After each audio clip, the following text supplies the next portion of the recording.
तो इन्होंने ऐसी साधनाएं की, परमात्मा मिले नहीं, आखिर में निराकार की थ्योरी बनाकर समाज में पेश कर दी, जबकि वो साकार है, सब भगवान साकार है, शरीर है, मनुष्य सदृश है।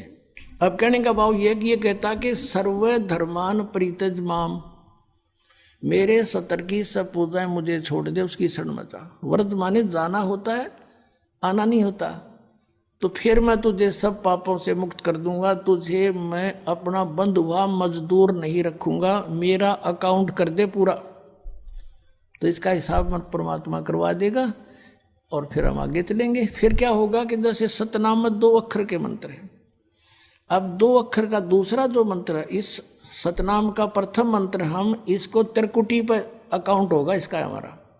और जो पहले मंत्र आपको 7 मंत्र दे रखे हैं, ये इसलिए दिए जाते हैं कि क्योंकि आप बहुत युगों से यहाँ अपना कति कंडम हो लिए, इस युग में आए हो, इन संतों के पास जीवन व्यर्थ कर लिया, आपके पाप इतने जबरदस्त हो गए। कई भक्त तो नाम लेते हैं क्योंकि एकदम विश्वास नहीं होता, ज्ञान वो सुन नहीं पाते।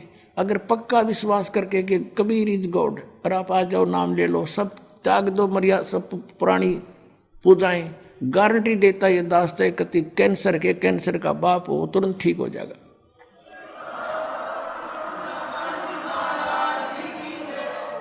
हम मार इसलिए खवा दी काल ने कि ये हमारे विश्वास ना होने देता कबीर इज गॉड, और जब तक ये नहीं होगा इतना मालिक सारा पूरा दे नहीं सकता।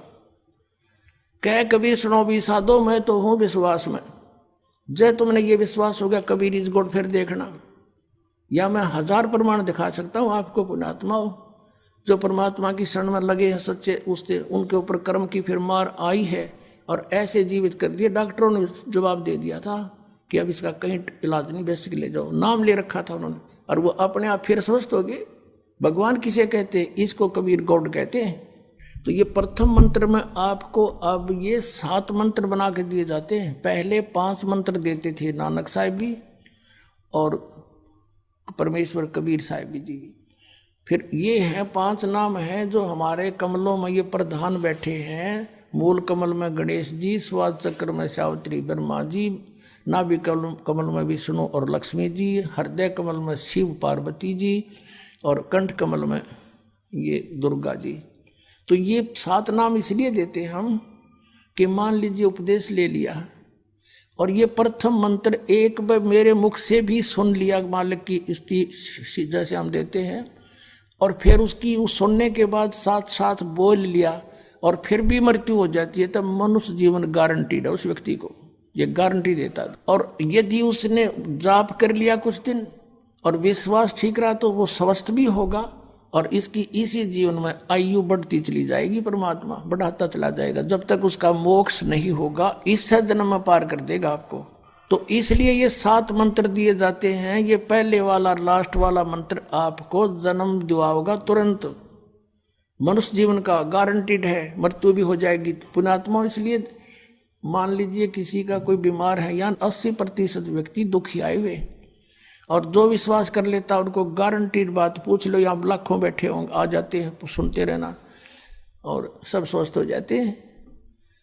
तो ये वो परमात्मा है। तो इसलिए प्रथम मंत्र जो आपको दिए जाते हैं, इनमें ये 2 मंत्र अब कंपलसरी थे, पहले नहीं थे ये।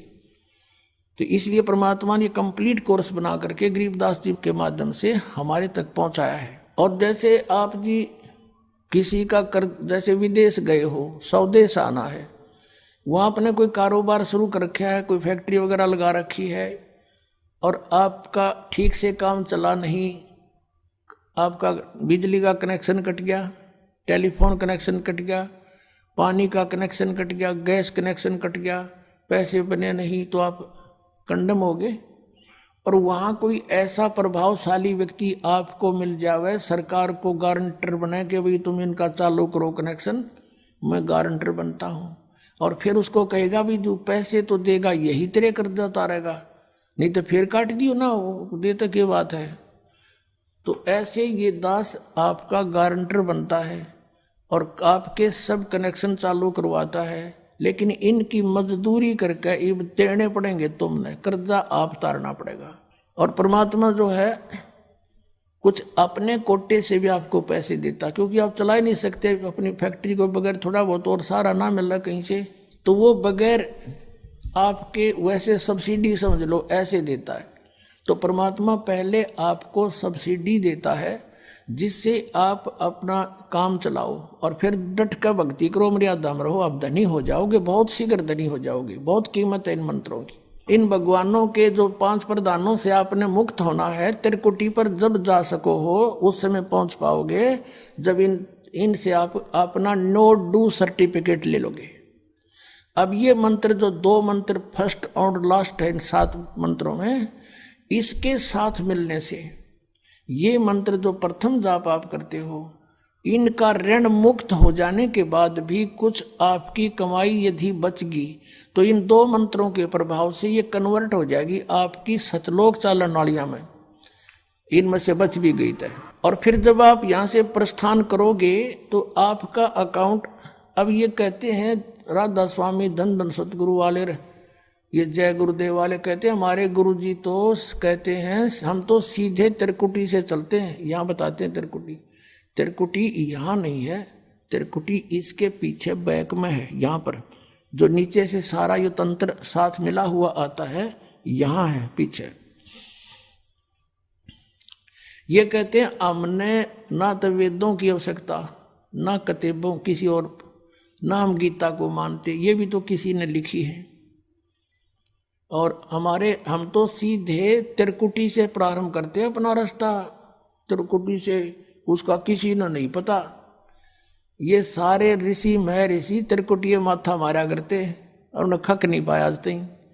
त्रिकुटी से तो बहुत आगे जाना हमने, और त्रिकुटी पर जाना कोई बालकों का खेल है, कोई बरवाले का बस स्टैंड है, चाहे पैदल पहुंच जाओ चाहे रिक्शा में बैठ कर पहुंच जाओ। त्रिकुटी इज द इंटरनेशनल एयरपोर्ट, त्रिकुटी अंतर्राष्ट्रीय हवाई अड्डा जानो।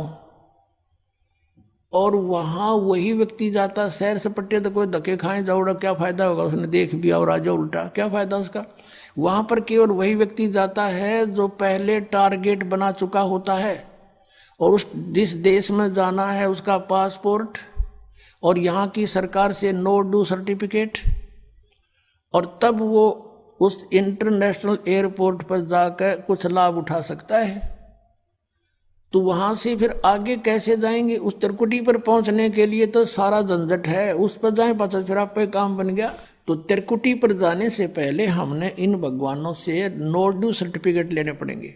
और आपकी ये ऐसी भक्ति है, इसे ऑटोमेटिक, ये देवता है, ये कोई किसी के साथ भेदभाव नहीं करते, आपकी कमाई एग्जैक्ट लिखी पाएगी कंप्यूटर की तरह, और जो आपका ड्यू शेष होगा आपको थमा दिया जाएगा। हृदय कमल में जीव रहता है, और इसके यहाँ से फिर ये सबसे पहले इसका रास्ता है त्रिकुटी बजाने का, सबसे पहले मूल कमल में जाना पड़ेगा। मूल कमल से फिर सीधा रास्ता बनता है त्रिकुटी तक जाने का। उससे पहले गणेश जी के लोक में से गुजरना पड़ेगा, उसका एक जैसे बैरियर होते हैं प्रत्येक बॉर्डर पे, यहाँ ऐसे बैरियर हैं। वहाँ जब आप जाओगे आपके सामने आपके मस्तिष्क पर जैसे लॉकेट होता है ऐसा लगा पाएगा, और तुरंत आपको कहा जाएगा चलो आप जाओ, आपकी ये पूंजी, और वो आपके उस मस्तिष्क में ऐसे लॉकेट पे वो नो डू सर्टिफिकेट छपता चला जाएगा। फिर आगे चलोगे आप, आगे आप पहुंचोगे जब विष्णु जी के लोक में, वहां भी आपको ऑटोमेटिक मिलेगा, कोई बाधा नहीं मिलेगी, क्योंकि वहां तो चोरों को पकड़ा जाता है, सा को थोड़ा, वो देवता भी तो है, वो किसी के साथ जरा सी भी गड़बड़ नहीं करते। फिर ऐसे शिव के लोक में से शिव का इस कमल में, हृदय कमल से फिर त्रिकुटी कंठ कमल में आएंगे, फिर हम त्रिकुटी पर पहुंचेंगे। अब त्रिकुटी पर जाने के बाद इस सतनाम के जो प्रथम मंत्र का अकाउंट वहां देंगे, लेकिन वहां पर यह काल बकवाद करवा देता है। यहाँ का जो जितने देव हैं ये अपने सतर पर कोई गलती नहीं करते, ये करवाता है। जैसे श्री कृष्ण, इसने सारे प्रयत्न किए थे कि भी युद्ध ना हो, सबसे प्रार्थना की थी दोनों पक्षों से, फिर इन्होंने देख लिया था कि ये मानना नहीं, ये तो इन मत बुद्धि भ्रष्ट हो चुकी है। और उसमें क्या था कि सब रिश्तेदार राजा आधे आधे बांटने थे उन्होंने। ये राजा को भाई जो कौरवों के पक्ष में आना चाहता है वो अपनी स्वीकृति दे दो, पांडवों के पक्ष में आना चाहता वो अपनी स्वीकृति दे दो, ऐसे कति तैयारी होगी। तब श्री कृष्ण जी ने सोचा भाई अब ये तो मेरा भी नंबर आओगा, मैं भी राजा हूं और मैं पांडवों का रिश्तेदार, क्योंकि श्री कृष्ण की बहन अर्जुन का ब्याह रखी, रिश्तेदारी पक्की, और उधर से वो चाचे ताऊ थे, कोई अलग नहीं। तो श्री कृष्ण जी ने यहां तक कह दिया कि भी एक तरफ तक मैं हूंगा, एक तरफ मेरी सेना होगी, अब मांग लियो जिसको मांगना हो। और यहां तक भी कह दिया कि मैं हथियार नहीं उठाऊंगा। अब पांडव तो मुंह धो रहे थे श्री कृष्ण पे कि सर्वशक्तिमान है, ये जो हमारी तरफ पक्ष में हो गया तो अकेला ही बहुत है। तो फिर पांडव घबरा गए थे। पांडवों ने यहां तक कह दिया था प्रभु हमें 5 गांव दिवा दो, हम युद्ध नहीं करेंगे। वो नहीं मानना था, फिर भी छोड़ो इस बात को, हम आगे लेंगे। तो फिर जब महाभारत का युद्ध हुआ, अब श्री कृष्ण ने हथियार उठाया, पहिया उठा लिया रथ का, उसको अपनी शक्ति से सुदर्शन चक्र बना दिया और उसने बहुत लाखों लोगों को काट डाला। अब ये अपने सत्र पर गलती नहीं करते ये देवता, जब तक ये न्यूट्रल रहते हैं। और जब इस काल ने इन पर प्रभाव किया, अंदर प्रवेश कर गया इसके काल, श्री कृष्ण के पाप को बनवा दिए इसके, और सुदर्शन चक्र उठवा दिया, झूठा बना दिया, वह प्रतिज्ञा भंग करवा दी। ऐसे ये त्रिकुटी पर जाकर चाल चाल है, यहां तक नहीं बोलता ये। अब वहां ये कोशिश करता है कि इसको यहां उलझा दूं। उससे पहले बहुत सी ऐसी बहुत से वहां पर त्रिकुटी तो एक बहुत बड़ा सांग है, बहुत बड़ा प्लेटफार्म है, और वहां पर कहीं पर डांस हो रहे हैं, कहीं पर दुकानें लगी हैं, औरतें खड़ी हैं, नाच रही हैं, कोई अर्धनग्न शरीर में खड़ी हैं, और बहुत से वैसे सुंदर सुंदर खड़े हाथी सजे हुए। तो ये जीव वहां जाकर बिचल जाता है। सब ये नकली गुरु भी वहीं खड़े हैं, नकली गुरुओं का रूप बनाकर तो काल आता है, और अपने असली गुरु का रूप बनाकर परमात्मा आते। इस दास के रूप में आपको त्रिकुटी पर उपलब्ध होंगे परमात्मा। तो वहां क्या होगा कि कई बार ये काल भी परमात्मा यानी असली गुरु का रूप बनाकर खड़ा हो जाता है। तो सबसे पहले आप क्या करोगे, प्रणाम जब करोगे गुरुदेव को, ये स्वभाव तो आपका यहाँ बना ही दिया जाता है, गुरु जी दिखे दंडवत करोगे। दंडवत करते समय एक सतनाम का सुमरण अवश्य करना होता है।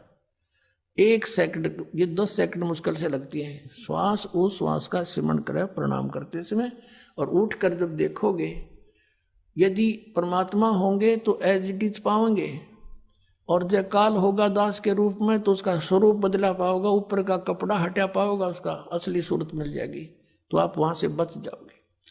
अब फिर क्या होगा कि फिर तुम जैसे यहाँ आप देखते हो गुरु जी आगे सारे पीछे पीछे हो लेते हो, तो वहां जब मृत्यु होगी आपको स्वप्ना सा दिखेगा। जैसे आप किसी ऑफिस में गए हो किसी कामवश, और वहाँ आपका काम फटाफट होता जा रहा है, नहीं होता है तो आप दुखी हो रहे हो, बार बार बैठ कर रो रहे हो, तो ऐसे ही चलेगा वो। तो वहाँ जाते ही जब आपको गुरुजी दिखेंगे, आप एकदम इसी स्वभाव से जो आपकी यहाँ रिहर्सल हो रही है, आपके अंदर जो आस्था कसक पैदा हो रही है, ये वहाँ काम आओगी आपके। तो ये सब रिहर्सल यहाँ कराई जा रही है कि गुरु को परमात्मा जानकर ये सब क्रियाएं करो, तो वहाँ ये आपके काम आऊंगी, वहाँ अपने यूज होंगी ये सारी फार्मूले। तो जब आपको ये पक्का हो गया कि ये है गुरुजी, फिर आपको लेकर के धर्मराज के दरबार में परमात्मा जाएंगे इस दास के रूप में, और धर्मराज से कहेंगे जी इसका हिसाब कर दो, भगवान का आदेश है, आप लो अपना ये एक इसकी कमाई जो तुम्हारे सत्र की वो प्राप्त करो। ओम नाम की कमाई और ये यज्ञों का जो बचा हुआ यहाँ प्रयोग हो गया सो हो गया यज्ञ, फिर भी बचे हुए भी आपको वहाँ देने पड़ेंगे कि आप अपना संभालो अपने सत्र की। जैसा कि आपके संविधान में लिखा है, ये पवित्र वेद पवित्र गीता भगवान का संविधान है, इसके विरुद्ध जो कार्य करता है वो दोषी है, चाहे जज है चाहे बिना जज है। तो यहाँ का न्यायाधीश बहुत समझदार है, उसने वो सब समझता है। परमात्मा याद दिलाता है 18वें अध्याय के 66वें श्लोक में लिखा है, सर्वधर्मान परित्यज्य माम एकम शरणं व्रज, अपना अपने सतर की जो तुम्हारी है वो अपनी लो, इसकी पूजा है और इसको छोड़ो, आगे चलेगा ये। तो वहाँ सतनाम के प्रथम मंत्र का जाप हम वहाँ देंगे, यज्ञ दे देंगे, फिर ये वहाँ से चलेगा। फिर वो आगे जागा तो पार ब्रह्म के लोक से हमने पार होना है। वहां पर सतनाम के दूसरे मंत्र की कमाई जो श्वास उश्वास से की हुई है, ये उसके दरबार में जाकर अक्षर पुरुष यानी परब्रह्म के लोक में जाकर के उसको देंगे, वो आगे जाने अलाउड कर देगा, उसके 7 संग ब्रह्मांडों से पार होना में सहयोग देगा, वहां से वो वहां तक जाने का उस टैक्स के बदले में। अब यहां बताया है कि जे तू पढ़ा पंडित बिन दोई अक्षर दोई नावा और पर्णवत नानक एक लंगाए जे कर सत समावा।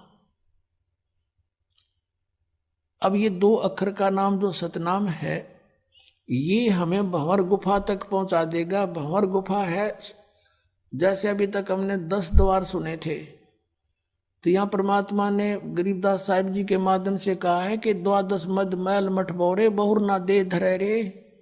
वो तो 12वें द्वार को पार करके है वो मठ, वो स्थान, वो ठोड़ ठिकाना, फिर जहाँ जाने के बाद बहुर ना दे धरे रे, फिर दोबारा जन्म कभी नहीं होता।